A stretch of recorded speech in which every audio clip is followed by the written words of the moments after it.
Hello जिंदगी में मैं ऋतु कौशिक। आज फिर सोचते सोचते शाम हो गई थी। सुधा और अमित का साथ पिछले 15 सालों से था। दोनों बहुत अच्छे से समझते थे एक दूसरे को, बहुत अच्छी अंडरस्टैंडिंग थी उनकी। फिर ये क्या हुआ अचानक? क्यों अब सुधा को अमित अजनबी सा लगता था, जैसे वो उसे पूरी तरह से जान ही न पाई हो। मन खोया सा रहने लगा, आंखों में दूर तक सूनापन छाया रहता। एक अनंत मौन ने उसके होठ सी दिए थे। ये सब शुरू हुआ 10 दिनों पहले, जब मार्केट जाते हुए उसने एक रेस्टोरेंट में अमित को एक औरत के साथ बैठे देखा। दोनों हंस हंस कर बातें कर रहे थे। ऐसा नहीं था कि अमित का किसी दूसरी औरत से मिलना या बातें करना पसंद नहीं था सुधा को, या वो उसको लेकर पॉसेसिव थी। ये बहुत नॉर्मल था उसके लिए। पर ये बात शक के घेरे में तब आई जब अमित ने सुधा को सच नहीं बताया। सुधा अमित अपनी हर बात शेयर किया करते थे।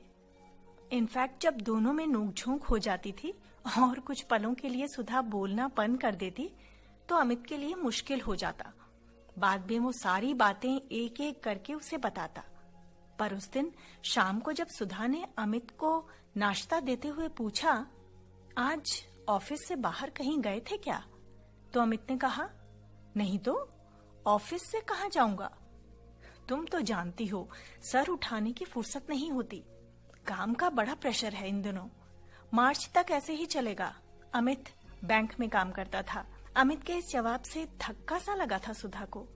ऐसा लगा जैसे बरसों से मेहनत से बनाया गया महल एक पल में ढह गया हो। पर तुम ऐसा क्यों पूछ रही हो? अचानक खाते हुए सिर उठाकर पूछा अमित ने। नहीं, कुछ नहीं, यूं ही पूछा, कहकर बात टाल तो दी थी सुधा ने। पर उसके मन में उस दिन से ही ये बात घूमने लगी थी कि आखिर झूठ क्यों बोला अमित ने। किसी महिला मित्र के साथ रेस्टोरेंट में जाकर खाना कोई बुरी बात थोड़ी है। आपस में सब दोस्त हैं, क्या हुआ खा लिया तो। और फिर अमित जानते हैं कि मैं ऐसी सोच नहीं रखती कि ऐसी बातों का बुरा मानूं। फिर क्यों अमित? ये सोचते ही उसके दिन गुजर रहे थे कि एक दिन उसने अमित को किसी से फोन पर बात करते हुए सुना। हाँ, सुधा को कुछ नहीं पता है और चलना भी नहीं चाहिए। उधर से कुछ कहा उसने। फिर अमित बोला, तुम बताओ कहाँ मिलना है? सुनकर सुधा के कदम जहाँ थे वहीं रुक गए। सुधा को देखते ही अमित ने फोन रख दिया और बोला, अरे सुधा, तुम तो पड़ोस में गई थी ना? बड़ी जल्दी आ गई। अंदर से मन कर रहा था सुधा का कि चीखे, चिल्लाए, लड़ाई करे अमित से, पूछे कि ये सब क्या चल रहा है। पर वो बोल कुछ नहीं पाई। बस ये कहा, हाँ जल्दी आ गई। चलो आ गई हो तो नाश्ता लगा दो, आज जरा जल्दी जाना है। जल्दी क्यों? सुधा ने उसकी आंखों में देखकर सवाल किया। वो बैंक में ही कुछ काम है, नजरें चुराते हुए बोला अमित। तो सुधा को एक बार फिर उसके झूठ से बहुत तकलीफ पहुंची। तभी से दिन रात यही सोचती रहती, ऐसी क्या कमी रही मुझ में जो अमित किसी दूसरी के साथ, और सोचकर भी शर्म आती उसे। कितना विश्वास था उसे अमित पर, और वो भी तो आंख बंद कर भरोसा करता था उस पर। फिर इस झूठ की दीवार ने कैसे दोनों के बीच जगह बनाई? कैसे? जाने कैसे कैसे ख्याल मन में आते। कितने गर्व से सबको बताती थी अमित और अपने प्यार के बारे में, दोनों की बॉन्डिंग के बारे में। अब जब सबको पता चलेगा तो सब क्या कहेंगे? सब हंसेंगे उस पर। और फिर अगर अमित ने उससे तलाक मांगा तो क्या करेगी? हे भगवान, ये क्या हो गया मेरे हंसते खेलते जीवन में, कहकर फूट फूट कर रोने लगती सुधा। फिर अपने आंसू पोंछती, थोड़ी हिम्मत जुटाती और खुद से ही कहती, ऐसे कैसे मांग लेंगे तलाक? कोई खिलौना थोड़ी है जो उठाया और दे दिया। बरसों का रिश्ता है, मैं टूटने नहीं दूंगी। फिर रोकर खुद से ही सवाल करती, पर जब उसे मुझसे प्यार ही नहीं तो रिश्ते को बचाने का फायदा ही क्या? कभी अमित की बेवफाई पर गुस्सा आता, कभी अपने प्यार पर तरस। अब तो हर कदम उसे ऐसी ही चीजें दिखाई देती जो उसके शक को बढ़ा देती थी। अब तो हर बात उसे उसके प्यार के खिलाफ दिखाई देती। सुधा ने सोच लिया था कि आज तो वो उससे बात करके रहेगी। शाम को देर से आया अमित, बहुत थका हुआ था। खाना खाकर सो गया और सुबह जब उठा तो सुधा को गुस्से में सामने खड़ा पाया। वो हैरान हो रहा था कि सुधा इतने गुस्से में क्यों है। बोला, सुधा, सब ठीक है ना? क्या हुआ? ये तुम बताओ कि क्या हुआ है? क्या कमी रह गई मेरे प्यार में जो तुम इतने दिनों से मुझसे झूठ बोल रहे हो? झूठ? मैंने कब झूठ बोला तुमसे? तुम पिछले कई दिनों से मुझसे बातें छुपा रहे हो। मैंने तुम्हें किसी औरत के साथ रेस्टोरेंट में देखा, पर पूछने पर भी तुमने झूठ बोला। कई बार फोन पर बात करते सुना। मुझे देखते ही तुम फोन रख देते हो। तुम्हारी जिंदगी में कोई है तो बता दो। अब मैं ये सब और नहीं सह सकती। क्या कह रही हो तुम सुधा? तुम गलत समझ रही हो। मुझ पर भरोसा करो। भरोसा? भरोसा ही तो किया था अमित। मेरे भरोसे को तुमने ही तो तोड़ा है, झूठ बोलकर। जब रिश्तों के पेड़ पर झूठ की दीमक लग जाती है ना, तो सारे रिश्ते को खोखला कर देती है। सुधा सुनो, मेरा विश्वास करो, ऐसा कुछ नहीं है। पर बिना कुछ सुने सुधा चली गई। अमित सर पकड़कर बैठ गया। उसे समझ नहीं आ रहा था कि क्या करे। सुधा और परेशान हो गई थी। उसे लगा अब तो अमित सब बता देगा, माफी मांगेगा। पर उसे तो अपनी गलती का एहसास तक नहीं था। अमित कमरे से बाहर आया, डाइनिंग टेबल पर पड़ा फोन उठाकर कमरे में चला गया। सुधा ने देखा और दबे कदमों से उसके पीछे जाकर कमरे के बाहर खड़ी हो गई। बहुत बुरा लग रहा था उसे अमित की जासूसी करके, पर क्या करती, उसके पास कोई चारा नहीं था। अमित ने उसी औरत को फोन मिलाया था, क्योंकि वो बहुत धीरे बात कर रहा था। ज्यादा कुछ तो सुनाई नहीं दिया सुधा को, बस इतना सुना, सुधा गुस्से में है। अमित के हिलते होठ दिख रहे थे सुधा को, पर वो क्या कह रहा था समझ नहीं आया। जैसे ही अमित ने फोन रखा और कपड़े निकालकर नहाने के लिए बाथरूम में घुसा, सुधा ने तुरंत फोन से नंबर निकाला और जाने क्या सोचकर डायल कर दिया। रिंग बजी, उधर से फोन उठाया किसी ने। आवाज आई, हेलो। आवाज महिला की ही थी। मैं अमित की वाइफ बोल रही हूँ। सुधा की आवाज में हल्का गुस्सा था। ओह सुधा, कैसी हो तुम? सुधा हैरान थी। आप जानती हैं मुझे? हाँ, अमित ने ही बताया था तुम्हारे बारे में। मैं सीधे सीधे आपसे बात करना चाहती हूँ। वैसे तो मुझे ये बातें अपने पति से करनी चाहिए थी, किसी पराई औरत से नहीं, पर क्या करूं, कोई ऑप्शन नहीं है मेरे पास। क्या कहना चाहती हो तुम? यही कि मुझे आप दोनों के रिश्ते के बारे में सब पता है। आप लोगों का छुपकर बातें करना, मिलना, झूठ बोलना, सब। बोलते बोलते सिसकने लगी थी सुधा। 15 वर्षों में कभी अमित ने मुझसे झूठ नहीं बोला, लेकिन अब लगता है इस रिश्ते को किसी की नजर लग गई है। मैंने सोचा तो था कि आपसे सवाल करूंगी, पर कोई फायदा नहीं। इसलिए मैंने तय किया है कि मैं चली जाऊंगी अमित के जीवन से। आप दोनों खुश रहें। रखती हूँ। अरे रे, रुको सुधा, प्लीज। फोन रखने ही वाली थी सुधा तो बीच में ही टोक दिया महिला ने। तुम ऐसा फैसला मत लो, तुम्हारी जिंदगी का सवाल है। तुम एक बार मुझे सिटी हॉस्पिटल में मिलो, प्लीज। सुधा ने फोन रख दिया, पर सोच में पड़ गई कि जाना चाहिए या नहीं। फिर सोचा क्या फायदा जाने का, जाने क्या कहानी सुनाएगी। फिर सोचा एक बार जाने में क्या हर्ज है। ये सोचकर साड़ी बदली और पर्स उठाकर सड़क की तरफ निकल गई। सिटी हॉस्पिटल ज्यादा दूर नहीं था घर से। जैसे ही ऑटो वाले को पैसे देकर मुड़ी, एक महिला वहीं खड़ी मिली। हेलो सुधा, उसने कहा तो सुधा ने भी दोनों हाथ जोड़ दिए। 40 के आसपास उम्र थी उसकी।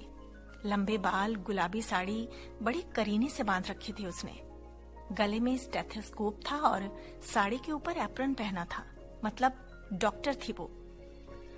सुधा को वो अंदर ले गई। सीढ़ियों से ऊपर चढ़कर पहला ही कमरा था।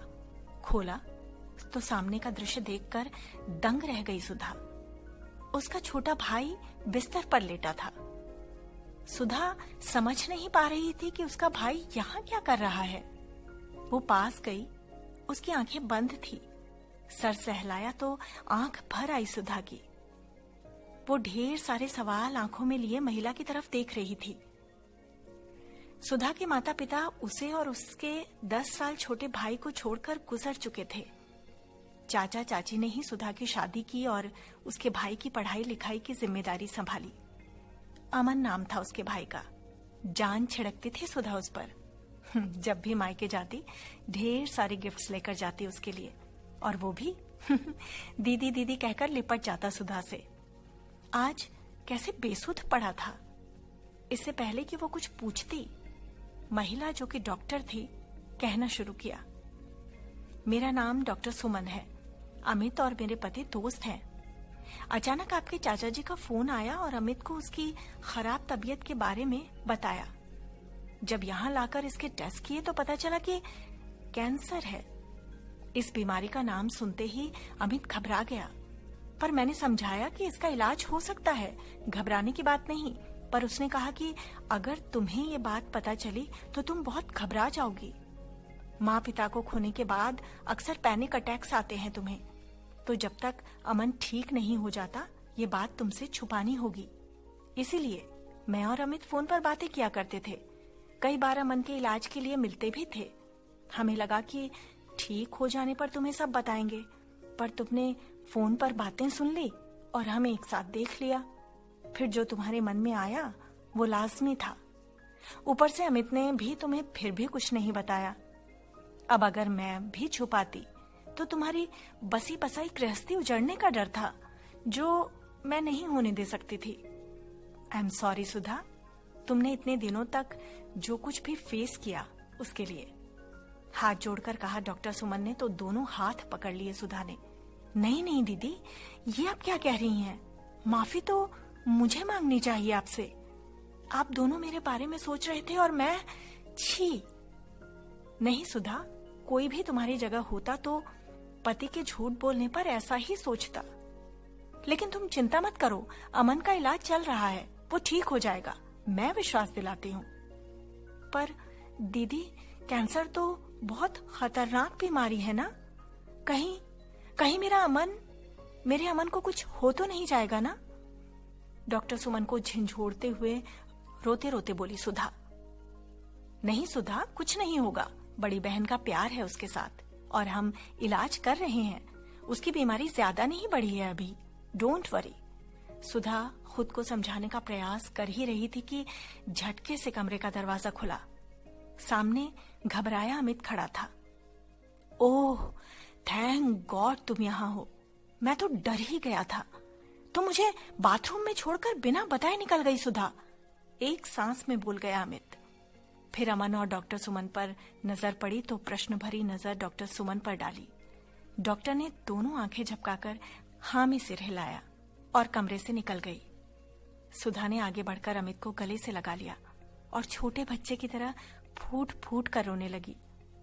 अरे ऐसे क्यों रो रही हो? ठीक है अमन, अब आराम कर रहा है, अभी दवा दी है उसे सोने की। वो उसके आंसू पोंछते हुए उसे समझा रहा था और वो रोए जा रही थी। तुमने मुझे सच क्यों नहीं बताया? पता नहीं क्या क्या कह दिया मैंने तुम्हें। क्या क्या? ये कहो, क्या नहीं कहा तुमने? व्यंग के लहजे में कहकर अमित ने सुधा को देखा और हल्के से हंस दिया। सुधा, माँ पापा की डेथ के बाद चाचा जी ने बताया था कि तुम डिप्रेशन में चली गई थी। कितने दिनों तुम्हारा इलाज चला और फिर शादी के बाद भी तुम्हें पैनिक अटैक्स आते थे। इसलिए मैं कोशिश करता हूँ कि ऐसी बातों से तुम्हें दूर रखूं जो तुम्हें परेशान करे, इसीलिए छुपाया तुमसे। पर जब मैंने तुमसे पूछा तब तो तुम्हें झूठ नहीं बोलना चाहिए था ना? मैं बस तुमसे कुछ दिनों तक ये बात छुपाना चाहता था सुधा, पर तुम्हारे सुबह पूछने के बाद तुम्हें बताने का फैसला कर लिया था मैंने। पर तुमने तुमने तो मेरे नहाने तक का वेट नहीं किया और निकल पड़ी जासूसी करने। मुझे क्या पता था कि तुम मेरे फोन में से नंबर पता करके यहां तक पहुंच जाओगी। रूठने की एक्टिंग करते हुए मुंह घुमाते हुए अमित ने कहा तो सुधा की हंसी छूट गई। सुधा ने अमित के चेहरे को दोनों हाथों से सीधा किया और अपने दोनों कान पकड़ते हुए कहा, सॉरी, मुझे माफ कर दो। अब ऐसे सॉरी कहोगी तो कौन गुस्सा रह सकता है। उसके दोनों हाथों से कान छुड़ाए और गले लगा लिया। कितना गर्व हो रहा था सुधा को, कितना अच्छा जीवन साथी मिला है उसे, कितनी परवाह करता है उसकी। और ये सोचकर मुस्कुराने लगी सुधा। दीदी। तभी धीरे से ये शब्द सुनकर पीछे मुड़ी सुधा। अमन जाग गया था। भागकर उसके पास गई, उसके सिर पर हाथ फेरा और भरे गले से बोली, कैसा है तू, ठीक है ना? हाँ दीदी, मुझे क्या होगा? जिसके पास आपका और जीजा जी का आशीर्वाद हो उसे भला क्या हो सकता है? अमन का माथा चूम लिया सुधा ने। वो भरी आंखों से कभी अमन को देखती, कभी अमित को। अचानक अंधेरे की तरफ जाती उसकी जिंदगी उजाले की तरफ लौट आई थी। प्यार की खुशबू से उसका मन भीतर तक महक उठा था।